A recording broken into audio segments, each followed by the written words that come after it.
मेरे YouTube channel पे। आज मैं आपके लिए ग्रामीण परिवेश से संबंधित दूसरा लेक्चर लेकर आया हूँ। कल पहला लेक्चर हो चुका था इसका। आज के इस लेक्चर में हम सब लोग ग्रामीण विकास के बारे में और स्थानीय स्वशासन के बारे में समझेंगे, और अंत में मैंने टॉपिक से संबंधित एक प्रश्न श्रृंखला भी रखी है जिसे सॉल्व करेंगे। आइए शुरू करते हैं अपना आज का टॉपिक। देखिए, महात्मा गांधी जी ने कहा था कि भारत की आज़ादी का मतलब होना चाहिए समूचे भारत की आज़ादी। आज़ादी की शुरुआत सबसे नीचे से होनी चाहिए। इस तरह हर गांव एक गणराज्य होगा। इसका मतलब है कि हर गांव को आत्मनिर्भर और अपने मामलों में खुद निपटाने में काबिल होना पड़ेगा। अनगिनत गांवों से बने इस ढांचे में आगे की ओर फैलते और ऊपर चढ़ते दायरे होंगे। जीवन एक पिरामिड की तरह होगा जिसमें शीर्ष आधार पर टिका होगा। ये महात्मा गांधी जी ने कहा था। आइए हम सभी लोग समझते हैं स्थानीय स्वशासन के बारे में। देखिए, महात्मा गांधी जी ने कहा था कि केंद्र की जो सरकारें होती हैं, वो सभी गांवों में नहीं पहुंच सकती हैं। सारे गांवों में नहीं पहुंच सकती हैं। इसीलिए पंचायती राज व्यवस्था को मजबूत बनाना चाहिए। इसीलिए इन्होंने कहा था पंचायती राज व्यवस्था को मजबूत बनाना चाहिए। ये सारी बातें कहीं ना कहीं स्थानीय स्वशासन की अवधारणा को जन्म देती हैं। ओके। केंद्र और राज्य सरकारों के अतिरिक्त तीसरे स्तर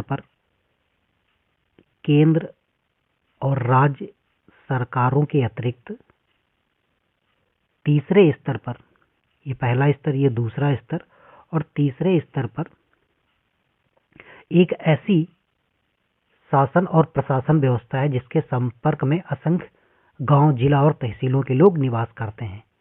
इस तीसरे स्तर की सरकार को स्थानीय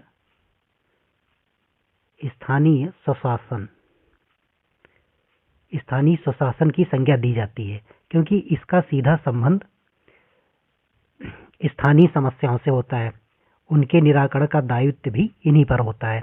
ओके, तो ये स्थानीय स्वशासन से संबंधित कुछ जानकारी थी।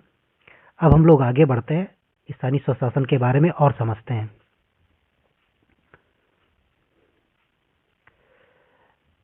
देखिए, ग्रामीण प्रशासन या स्थानीय स्वशासन, ग्रामीण प्रशासन जो है वो स्थानीय स्वशासन के अंतर्गत ही आता है। देखिए, ग्रामीण प्रशासन अथवा स्थानीय स्वशासन से तात्पर्य शासन की प्रणाली से है जिसमें निचले स्तर के लोगों को भागीदार बनाकर लोकतांत्रिक विकेंद्रीकरण को सुनिश्चित किया जाता है तथा लोगों को अपनी समस्याएं एवं हल करने के लिए सक्षम बनाया जाता है। ओके, देखिए यहाँ पे एक वर्ड आया विकेंद्रीकरण। तो विकेंद्रीकरण की अगर हम बात करते हैं तो उससे तात्पर्य यह है कि हर स्तर पर कार्यों का बंटवारा,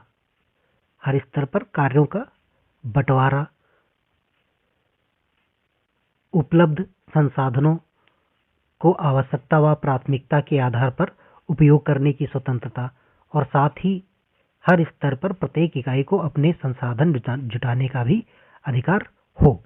ये सब विकेंद्रीकरण के अंतर्गत आता है। ओके, तो आई होप आप लोग स्थानीय स्वशासन समझ पाए होंगे। अब हम लोग चलते हैं परिभाषाओं की तरफ। देखिए, लॉर्ड ब्राइस ने क्या कहा है कि स्थानीय स्वशासन लोकतंत्र का सर्वश्रेष्ठ विद्यालय है। ये किसके द्वारा कहा गया है? लॉर्ड ब्राइस के द्वारा कहा गया है स्थानीय स्वशासन के बारे में। वीवी राव के अनुसार देखिए क्या कहा गया है। स्थानीय सरकार का वह भाग है, स्थानीय शासन सरकार का वह भाग है जो स्थानीय विषयों का प्रबंध करता है, जो सत्ताधारी राज्य सरकार के अधीन प्रशासन चलाते हैं, परंतु उनका निर्वाचन राज्य सरकार के स्वतंत्र एवं सक्षम निवासियों द्वारा किया जाता है। ओके, मतलब जो सत्ताधारी होते हैं और राज्य सरकार के अधीन प्रशासन चलाते हैं, लेकिन उनका निर्वाचन किसके द्वारा किया जाता है? निवासियों के द्वारा किया जाता है। ओके, ये परिभाषा जो थी वो वीवी राव के अनुसार थी। नेक्स्ट परिभाषा की तरफ चलते हैं। एल गोल्डिंग के कथनानुसार एल गोल्डिंग ने क्या कहा था कि स्थानीय सरकार को कई प्रकार से परिभाषित किया गया है, किंतु संभवतः इसकी सबसे सरल परिभाषा यही है कि यह एक बस्ती के लोगों द्वारा अपने मामलों का स्वयं ही प्रबंध है। यह परिभाषा किसके द्वारा दी गई है? एल गोल्डिंग के द्वारा दी गई है। ओके, अब हम लोग बढ़ते हैं आगे। देखिए, आधुनिक समय में अगर हम स्थानीय स्वशासन की बात करें, देखिए आधुनिक समय में स्थानीय स्वशासन के निर्वाचित निकाय सन 1982 के बाद अस्तित्व में आए। उस समय लॉर्ड रिपन जो था वो भारत के वायसराय थे। इन्हीं को स्थानीय स्वशासन का पिता कहा जाता है, जनक कहा जाता है। स्थानीय स्वशासन के विकास में उनका महत्वपूर्ण योगदान रहा है। गवर्नमेंट ऑफ इंडिया एक्ट 1919 बनने पर अनेक प्रांतों में ग्राम पंचायत बने। ओके,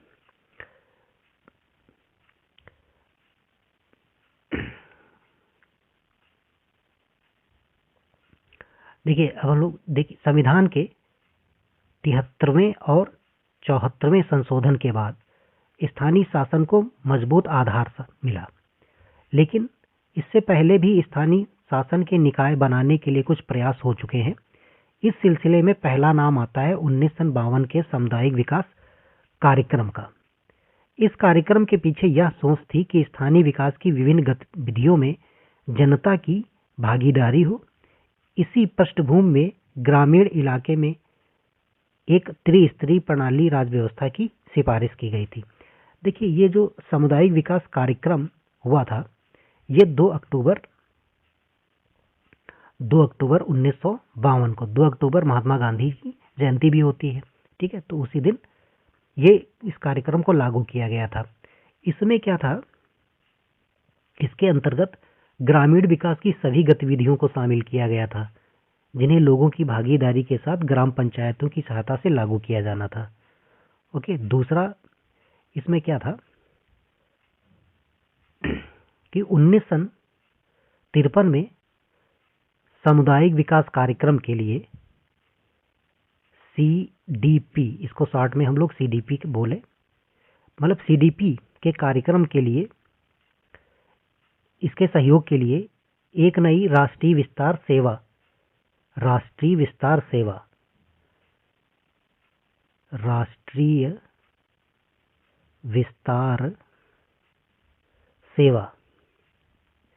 ठीक है, राष्ट्रीय विस्तार सेवा को इंग्लिश में हम बोलेंगे तो क्या हो जाएगा? National extension service, NES। तो 1953 में क्या हुआ, सीडीपी के लिए राष्ट्रीय विस्तार सेवा मतलब NES की भी शुरुआत की गई, लेकिन यह कार्यक्रम कोई महत्वपूर्ण भूमिका नहीं निभा सका। 1957 में राष्ट्रीय विकास परिषद ने सामुदायिक सीडीपी के कार्यों पर विचार के लिए बलवंत राय मेहता की अध्यक्षता में एक समिति का गठन किया गया था। समिति ने पाया कि ये जो सीडीपी थी, राष्ट्रीय कम्युनिटी डेवलपमेंट प्रोग्राम, सीडीपी की विफलता का जो प्रमुख कारण था वो लोगों की भागीदारी की कमी थी। ओके, तो समिति ने क्या किया था, त्रिस्तरीय प्रणाली का सुझाव दिया। त्रिस्तरीय प्रणाली के अंतर्गत क्या क्या है आपके, देखिए त्रिस्तरीय प्रणाली के अंतर्गत आपका ग्राम स्तर पर पंचायत होनी चाहिए, फिर ब्लॉक स्तर पर पंचायत, तीसरा है वो जिले स्तर पर, ठीक है। इसका सुझाव दिया गया था किसके द्वारा? बलवंत राय मेहता समिति के द्वारा। ओके, अब देखिए 73वां व 74वां संशोधन क्या है, इसके बारे में हम सब लोग देख लेते हैं। तो देखिए 73वां और 74वां संशोधन, देखिए 73वां जो संशोधन है, 73वां संशोधन ये गांव के स्थानीय निवास से जुड़ा हुआ है, गांव के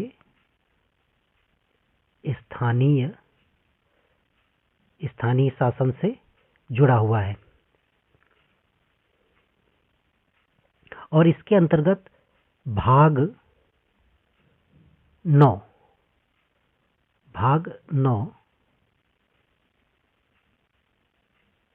ठीक है, ये भाग जोड़ा गया था। और ये जो है 24 अप्रैल 1993 को प्रभावी हुआ था। ओके, 74वां संशोधन इसके अंतर्गत क्या था? 74वें संशोधन के अंतर्गत भाग 9A जोड़ा गया था और 74वां संशोधन जो था वो शहरी स्थानीय शासन से जुड़ा हुआ था। ठीक है, शहरी स्थानीय शासन से जुड़ा हुआ था, मतलब जैसे नगर निगम हो गया, नगर पालिका हो गया, नगर पंचायत, इनसे जुड़ा हुआ था। ओके, तो ये 73वां और 74वां संशोधन हुआ था। देखिए, 73वें संविधान संशोधन 1992 के द्वारा भारत में पंचायती राज संस्थाओं को संवैधानिक दर्जा प्रदान किया गया था। देखिए, पंचायती राज पे मैं आपके लिए अलग टॉपिक बनाऊंगा। ठीक है, इसमें केवल आप समझ लीजिए कि पंचायती राज संस्थान भारत में ग्रामीण स्थानीय स्वशासन की एक प्रणाली होती है। ओके, देखिए ग्रामीण विकास क्या है? देखिए, विकास के बारे में आप दो बातें होती हैं। विकास के बारे में दो बातें, देखिए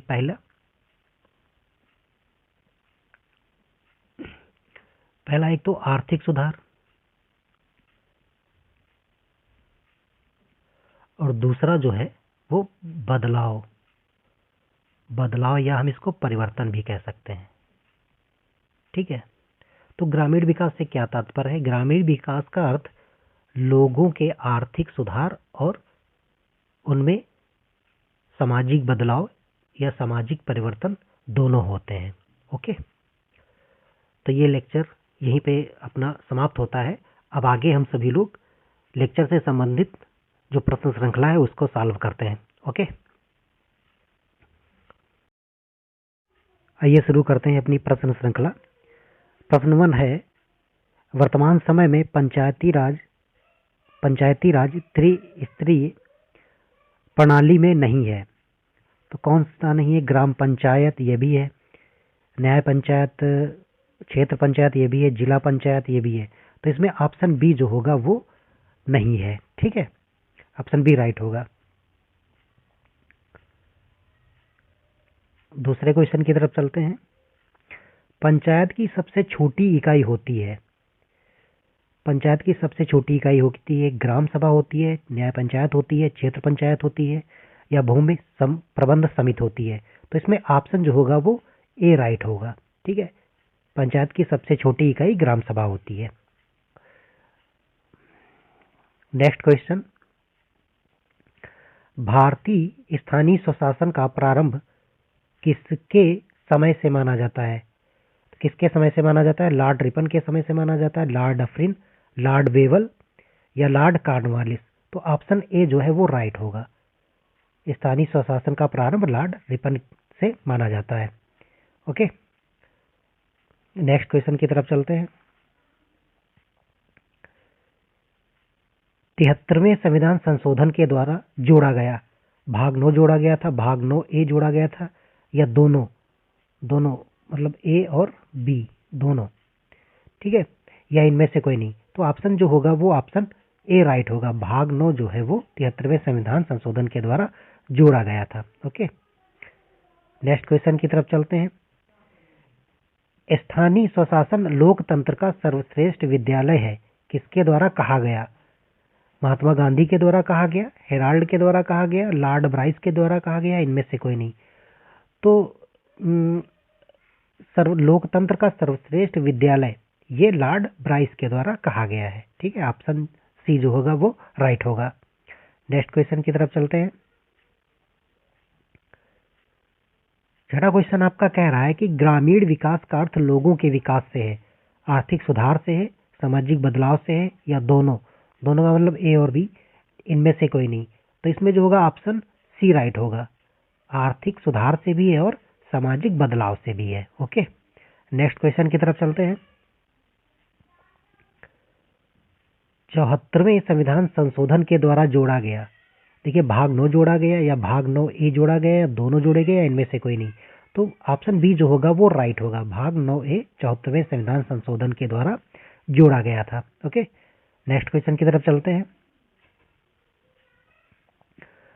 स्वतंत्र भारत में पंचायती राज की स्थापना की दिशा में सर्वप्रथम किस समिति की सिफारिशों के आधार पर प्रयत्न किए गए?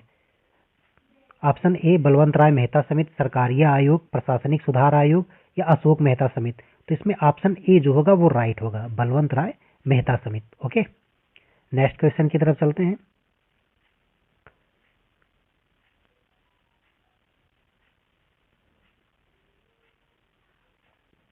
नेक्स्ट क्वेश्चन आपका कह रहा है सामुदायिक विकास कार्यक्रम का प्रारंभ किस वर्ष हुआ? देखिए 26 जनवरी 1952 को हुआ, 15 अगस्त 1952 को, 14 नवंबर 1954 को, या 2 अक्टूबर 1952 को।